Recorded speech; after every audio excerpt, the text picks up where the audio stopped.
My dad came from a family of 15 children. 15 children. And my mom came from a family of 17 children.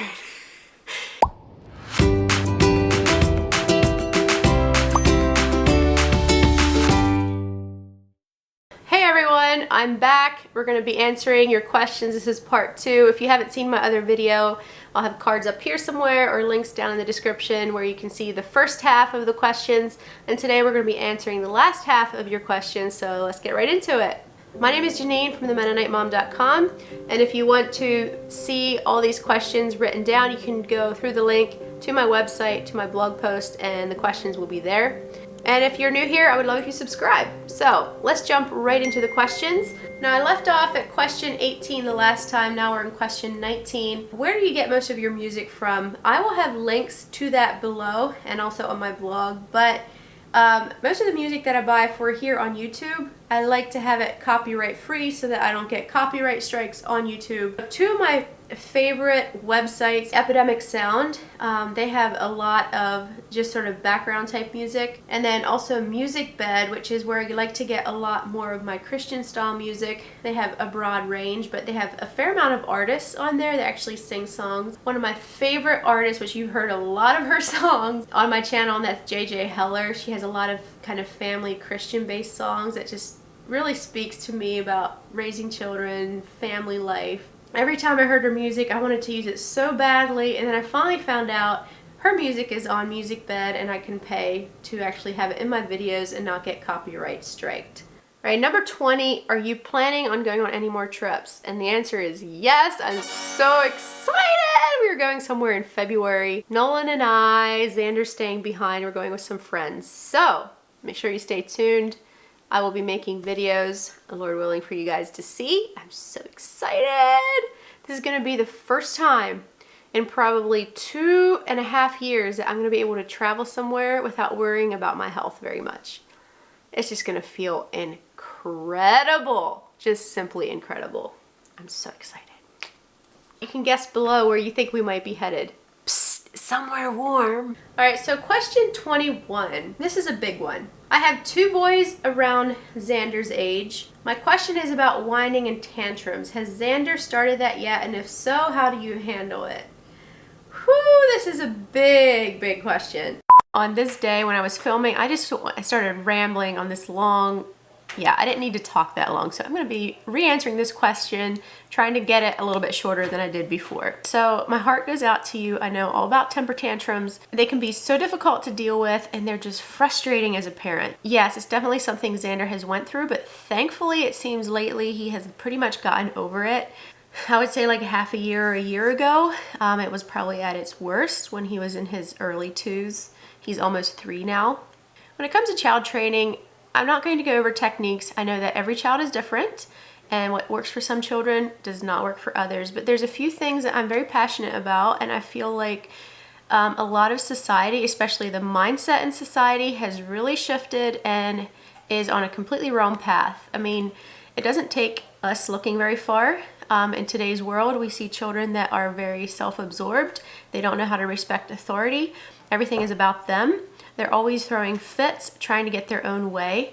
They talk back to their parents. They're almost unmanageable in school. These children are growing up, and we're just starting to see the effects of this just in the society around us, and it's kind of a scary thing when a child does not know how to respect authority. This is kind of going a little bit off the subject of temper tantrums. So there's something I believe in very strongly. That is that we're not here to be our child's best friend. We're here to be their parent. We're here to, most of all, give them love, to give them security, to teach them, to help them grow, and to make them into the best people they can be. They need to know that whatever they do, that their actions have no impact on your love for them, that you love them no matter what they do. But they also have to realize that their actions will have consequences. There's a couple things about the modern day thinking about child training that really bothers me. And the one is this whole thing of reasoning with a child, basically reasoning a child to obey. Like you just sit down and you try to reason with them to get them to obey. I completely agree that you need to explain to a child why we don't do things. You sit down, you talk to them, you give them the why about things, especially when they get older. When they're young, sometimes it's just no and yes. It's a very good thing to explain things to children. That's how they learn, and they are little human beings. We need to respect them. They have wants, they have desires, they have needs, and so we need to respect their needs and not always be this strict disciplinarian parent that says no, yes, no, you may not do that, rah, rah, rah, rah. But at the same time, I believe we cannot be raising children in an environment that tries to cushion them and shelter them from any kind of pain and consequences, because how are they going to grow up and survive in the real world? Because the world is a harsh place to live in, and if they don't realize that certain actions have consequences, how are they going to manage? You know, when I touch a fire, I get burnt. If I step in front of a moving car, I'm going to get hit and likely get killed, or at least extremely injured. It's cause and effect. My actions result in consequences, and the same should go with child training. A child should know certain things are completely not allowed. And I personally feel that temper tantrums is one of those. I do understand that children at a certain age have a harder time expressing their feelings, and it ends up them just throwing themselves down on the floor and kicking and screaming. But I still don't believe it's called for. Just because we're frustrated and trying to communicate to each other doesn't mean that it calls for a kicking, screaming fit 10, 20 times a day, or even once a day. I believe that you should choose a consistent consequence, whatever you decide. And there's various different training methods, and you have to decide what works for your child, but there should always be a consequence consistently for a temper tantrum or for any kind of action that is not permitted in your house or in our house. And one of the hardest things about being a parent is to make lines and then be very consistent at holding those lines. If we say no today, and then tomorrow they can do it and they have no consequences, and we just randomly punish according to how we feel or our moods, and it's very easy to do, I have fallen to this, then we are creating instability in our child, and they suddenly don't know when they're going to get punished or when they aren't, or if it's okay today and if it's not. Like, that's very unfair to a child. Like, we have to be consistent every single time, and that's what makes parenting very difficult. Now, another thing that comes with punishment, a consequence to an action, one thing that we have to make sure the child understands, they have to understand when they cross that line. We can't just randomly rise up and punish them. That's not fair.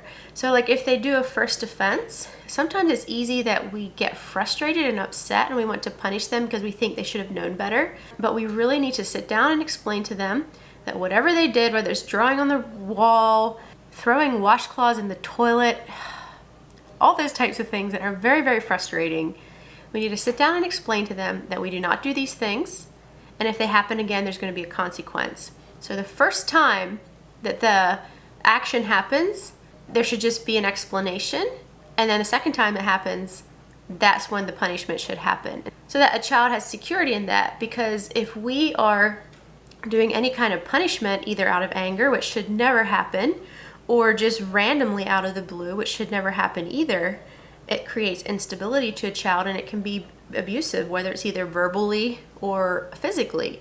And so we have to just be extremely careful and prayerful when it comes to raising our children. I first off believe that a child needs to be enveloped with love. He needs to have security in his life, and security comes from loving him, and also from mom and dad loving each other. Like, if I want him to respect me, then I have to respect my husband, and my husband needs to respect me and love me as well. It's a family effort. If they don't see respect coming from us, either between my husband and I, or from me to him, then why would I require respect from him to me? And so it's a huge subject, and I don't have all the answers. I'm just a young mom. I only have one child. He's a toddler. I don't have a lot of answers in life, for sure.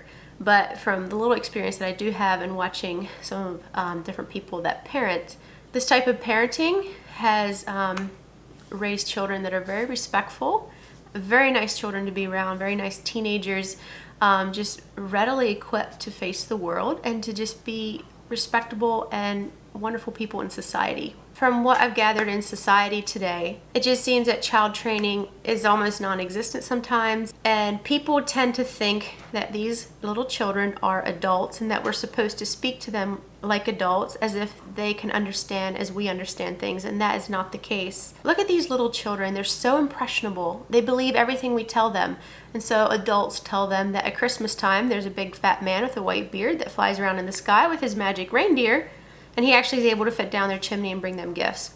These little children believe that with their entire heart. These same adults are expecting their children to have enough reasoning and enough logic in their little minds to be able to figure out the big things of life, and to reason with them in such a way as if you're reasoning from one adult to another. They're children. They need direction in their life. They need guidelines. And in my opinion, they need clear yeses and nos, especially when they're younger.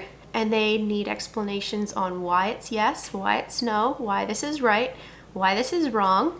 And at the same time, we also need to not be such a strict disciplinarian that we just say yes, no all the time. We need to take in account that they have little wants, they have wishes, they have desires, they have things they enjoy and don't enjoy, and we have to respect that. And if it's something that's not really a right or wrong issue, we have to let them make decisions for themselves as well, give them options, and we have to nurture their interests.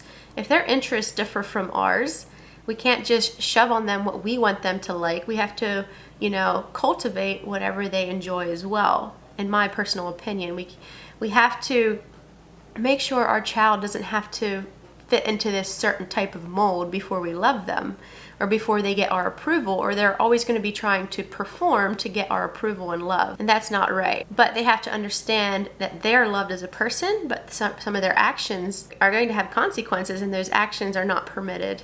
And so I just think that there's a distinction between loving a child and not loving the action, and the action has consequences. And so to me, temper tantrums are not called for, and I'm not the type of parent that's just going to sit and let my child scream and scream and scream and scream and try to be patient for 5, 10 minutes, half an hour, 20 times a day just so he gets it out of his system. I think he needs to have some kind of consequence when he throws a temper tantrum, and that's my reasoning. And so how you choose to do that, I just think consistency is key. I just want to quickly say before we stop this question that I do understand every child is different, and there's certain children, say with like ADHD or learning disabilities, that it's much harder to maneuver in areas like this, and I completely understand it takes a whole different kind of approach. And so I'm just talking about my experience with my son. Anyway, I hope that answered your question. I know it still ended up being a little bit long, but it's not quite as long and rambly as my first answer. Let's get back to the questions. I'm thinking about getting a nicer camera. What do you recommend? I will have links below. I'm a Canon fan, love Canon, so I'm going to recommend 3 different cameras. The first one is like a little pocket camera if you want something not too major but still have a fair amount of control over your settings. It's called the Canon G7X Mark II. I do not recommend the newer one, which is the Mark III.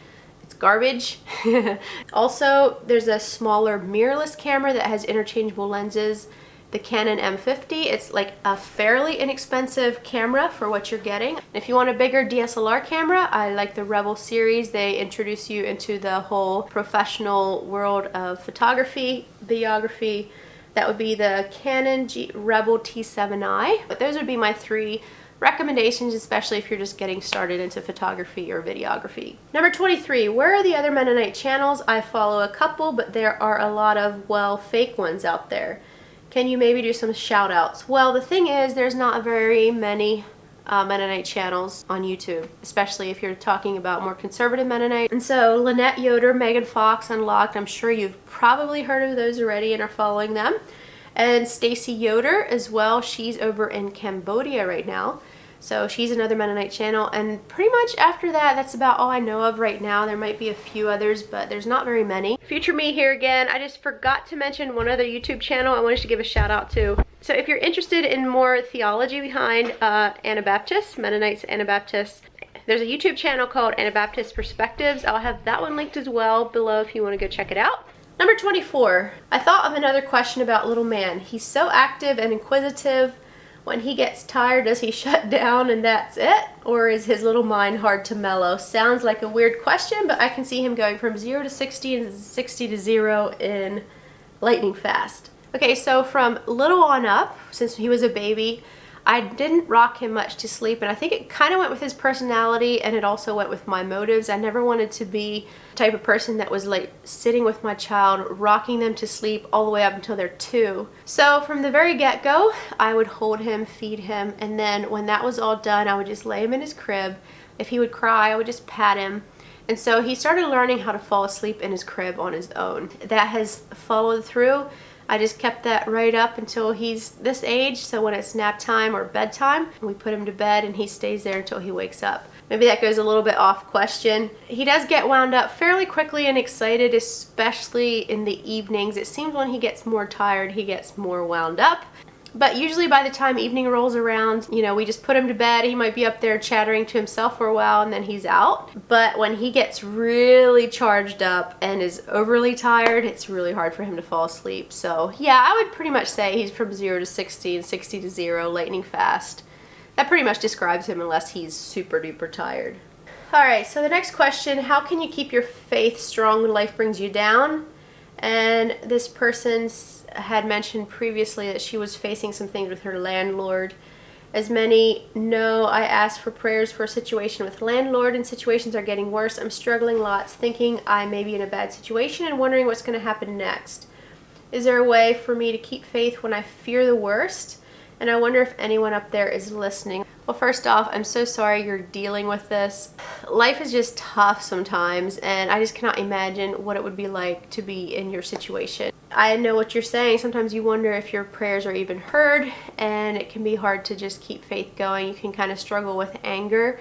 You could struggle with a lot of questioning. But I just believe, you know, when we look at Job's life, he brought all that before God, and he talked to God, and you look at Job and all the things he went through, and it's just a pretty incredible story. It is truly the hard times in our life that make us wrestle, that make us really, you know, do we truly trust God, or are we just relying on ourselves?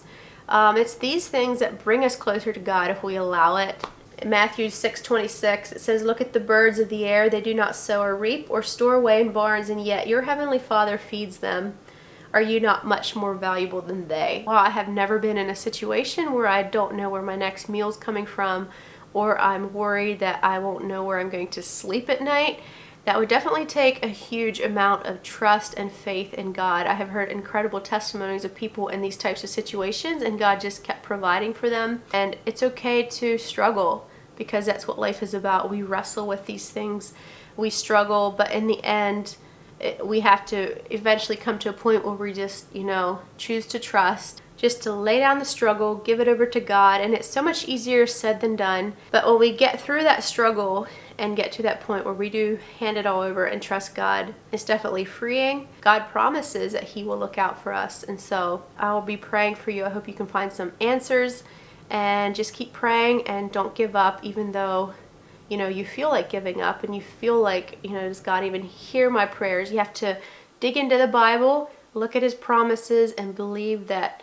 those promises are true. We have to truly believe that in our heart, because God is truth, and so his promises are going to be true. 26, head coverings. I noticed you have a couple of styles. Also, when did you stop wearing the white cap? I actually haven't stopped, but you basically never see me wear it, because I only wear it when I go to church and some other types of meetings. So basically, it's only a traditional thing. Our church wears both. The white cap style is more of a traditional style covering. It's what I grew up with. And so I tend to just keep it. I'm used to it. The veil, this like a black cloth, is so much more practical. And so I just wear that throughout my everyday life. And I may switch to completely wearing this. It doesn't really matter. Like I said, the church we attend wears both. 27, do you have furniture pieces that have been passed down from family? What are the stories connected to these pieces? Me personally, I have the changing table that Xander uses, that I have for Xander, was actually mine when I was a child. So that was passed down to me from my family. But as far as like major heirlooms, not really. I think my mom has like a grandfather's clock that was her parent, so maybe that'll be passed down. But other than that, we don't really have anything. I know some people do this more than others, but my mom came from a very big family. So did my dad. Are you ready to be blown away? My dad came from a family of 15 children. 15 children. And my mom came from a family of 17 children.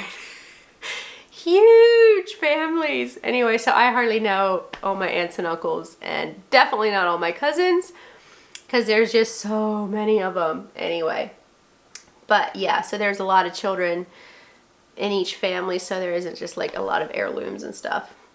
Also, my parents both grew up Old Order Mennonite, which is basically like horse and buggy Mennonite, and they were especially a super conservative group, and so they didn't really have a whole lot. Like, as far as, I just remember going to my grandparents' house and they'd light kerosene lamps. You could smell like the kerosene in the house, and it's all dark. I would hate to go upstairs all by myself in this dark house, in this dark room, because there's no lights. You know, you'd take the lantern up the steps and hang it on a peg. And now looking back, I realize I was blessed to have that experience with my grandparents, you know, riding around the horse and buggy, going to their church. And I don't have just tons of memories, but the ones I do have are special. Are you planning to homeschool? Probably not. Nolan and I both grew up going to private schools, like our church schools. We really enjoy that sort of that school atmosphere with classmates. And then later we both also taught at private schools, and so we very much enjoy the atmosphere. And if we can afford it, we prefer to send our children to one of our church schools, simply because they get to interact with other people. I feel personally, I think homeschooling is great, but number one, I don't see how moms do it. I think I would lose my sanity, but I have hats off to any mom that does it. Also, I really like the experience a child gets in a classroom atmosphere where they get to learn how to interact with other people, and I think it kind of gives them some social skills that maybe they might not learn as quickly as if they were just home with me and my husband. What kind of foods do you like to eat? Seriously, I'm such a foodie. I love almost any type of food. I love trying exotic foods when we go traveling. We love trying the local cuisine of each country, and we try to research what food are they known for in that area, and we often tend to try it. So I love a broad range of food, but if you're talking about weaknesses, I would love anything breaded, like bread. I'm not really a pasta fan, but I love bread and deep fried things and like donuts and desserts and pastries. Oh, but I just can't eat that stuff. We don't have it around a whole lot, and if I do have it, I seriously don't know when to stop. It's awful. So it's better just to not eat it as a whole. Do you meal plan? Do you like to cook? One of my New Year's resolutions was to start meal planning, and I absolutely love it. I'm just getting into it here, but it saves on the grocery budget, and it just makes dinner time so much fun because you're trying something new and you already have everything planned out, so you don't have to be like kind of in the back of your mind, oh, now what am I gonna make for dinner tonight? Do I like to cook? I enjoy cooking for my family, but I don't really enjoy cooking for other people, just because I was never a very confident cook, and then I'm always second guessing my food and how it tastes and all that. So yeah, lots of big questions here. The video that brought me here in the first place was your sewing. I know it's not a passion, but would like to know more about Mennonite fashion. I'm not really sure how to answer this question. Yes, there is definitely types of fashion within the Mennonite circles, and it varies very much from group to group. But you think about it, some groups would be buying most of their clothes, whether it's skirts and blouse. I make my own dresses, but I would be buying lots of other things like shoes, scarves, coats, jackets, sweaters. And it's a lot of these types of things that they change with the fashion of whatever's going on and trending at the time. And so you'll definitely see different fashion things within the Mennonites that are kind of what's fashionable in the modern day. But sometimes, depending what's in fashion, it can be hard to find something that is modest and still kind of goes with our outfit look. And so I don't really know how to explain it, other than it does kind of go with, like, some of our fashion choices would definitely reflect a little bit on society. So right now, florals are a big thing, like large florals. They're all over the place, and so you'll definitely see that in Mennonite dresses as well. The same patterns, the same type of prints. There for a while, is it still going on maybe, when layering was such a thing? I mean, you'd go to the store and everything you bought looked layered, even if it wasn't. I think that's not quite as popular as it once was, but it still is. And so you would see that as well. Maybe girls would buy shirts to wear over their dresses, scarves, sweaters, vests, kind of give more of a layered look. But as a whole, yeah, I'm not really sure how to explain it, but yeah. And yes, there's definitely little trends that go on in Mennonite circles that definitely aren't going on anywhere else, and it's kind of hard to explain. But yeah. Number 32, can you do home remedies on pain or any you have? I'm trying a new way to deal with pain, and I'm sorry you are experiencing pain. I'm not really sure what to say. It all depends what type of pain you are experiencing. I don't have a whole lot of home remedies, but I have done a fair amount of study. One thing that really helped me, the product I was using is called Ease, but you could probably get it on Amazon as well, something similar. And it's basically, the main ingredient is green-lipped mussel, which is really high in omega-3s, and it helps with inflammation. So if you have like kind of joint pain, even gut pain, which I really struggled with, various things, I would just take these pills a lot, and it really seemed to help me. The specific pill that I was taking had turmeric in it, which is good for inflammation. Often pain comes from inflammation of some kind, and so turmeric is great for inflammation. And then it also had an enzyme in to help with like gut issues, which is what I struggled with. And then of course it had this green lip mussel, which is an incredible thing to take. You should just do some research on it if you want. I'll have links below to the product that I took, and also to products you could find on Amazon that's just strictly the New Zealand green lip mussel. I'm not sure what you're dealing with, but it's used especially for things like rheumatoid arthritis, osteoarthritis, I don't know how to say that, I'm sorry, and asthma. It could also be used for cancer and to prevent sore muscles after exercise. That's about the only thing I can think of right offhand. It all depends on what type of pain I guess you're experiencing. But like I said, normally pain comes from inflammation, and so I think this would be a good place to start. What type of work does your hubby do? He builds agriculture fence. Are you from a big family? Do you have many siblings? I come from a family of 5, and there were 3 boys and 2 of us girls. And my husband comes from a family of 8, but they're actually getting ready to adopt 3 more children. And so that would make a total of... Boy, I didn't even figure out how many boys and girls that is. It's about half and half, I think. Does Xander have any children his age he interacts with regularly, church or play dates, etc.? And do you have family close by? Yes, there are children his age at church, and different of my friends have children his age as well when we do get together. And family, he has cousins his age as well. So he does get to play with other children, but I was kind of the type that I just grew up being home most of the time. We didn't just go out and have play dates just to have play dates. Although I did get to, you know, be with my cousins and different things, different times, but it wasn't like we had this weekly or twice a week thing where I just go out and hang out with other children his age. And I think it kind of taught me how to be content at home, and I don't think that, it's just not something that I have high on my priority list to always have him going and being with someone else, because then he learns how to play by himself, how to entertain himself. And I just personally love being at home, and I think he should learn to love that as well. But I also think it's really good to have play dates, but it's just not really a regular occurrence around here. And the last question, number 36, is this your forever home, or do you ever plan on building a house? As of now, we don't really obviously know the future. We love this place, and if we do stay here for the rest of our lives, we will likely remodel. There's different things we want to do because, yeah, we could really use a bathroom downstairs. The outside needs redone. We're slowly working at that. It's kind of laid out a little bit. I think it's very unique, but it's not very practical, so there might be some adjustments done if we, yeah, stay here long term, which we are hopefully planning to. Anyway, that was a lot of questions. Some of them I really rambled on, and I apologize, but I hope you enjoyed. If you're new here, I'd love you to subscribe and hit that like button. It really helps me out with this YouTube algorithm, or the dislike button, either one. Yeah, have a good day. We'll see you in the next video. Bye.